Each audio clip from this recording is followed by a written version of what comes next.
और अल्लामा इकबाल जैसे शायर के शेर का मुआवजा कर रहे थे।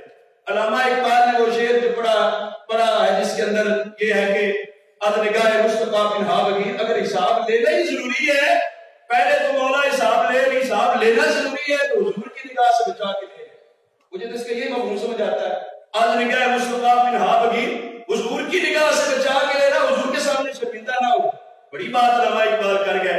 लेकिन आला हज़रत उस्ताद के आदम में कहते हैं, करीम तेरे करम का सदका, लईम बेकदर को न शर्मा। लईम होता है एक किस्म का मुनाफी आदमी, और एक किस्म बेकदर जिसकी कोई कदर कीमत नहीं है, वो जैसे कमीने आदमी को याद ना शर्माना। करीम अपने करम का सदका, लईम बेकदर को ना शर्मा, तू और रजा से हिसाब लेना। रजा भी कोई हिसाब में है, तेरा इतना करम हो, तू और रजा से हिसाब लेना। तेरे करम का तकादा है रजा जैसे आदमी का हिसाब लेना। रजा जैसे मानवीयत है ना आला हज़रत के कलाम में। यानी एक तो ये है कि अल्लामा इकबाल ने वो 4 मिसरों में की, आला हज़रत ने 2 मिसरों में की। लेकिन दूसरी बात यह कि आखिरी मिसरे के अंदर जो मानवीयत है वो कलाम इकबाल से बढ़कर है।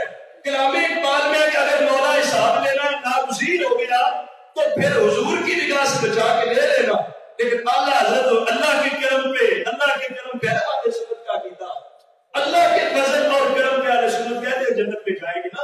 हमारा अहले सुन्नत का अकीदा है किताबों में, तो लिहाजा आला हज़रत उस अकीदे के पेश नजर कहते हैं तू और रजा से हिसाब लेना। रजा भी कोई हिसाब में है, रजा किसी गिनती में है, रजा तो किसी हिसाबों किताब में आता ही नहीं है।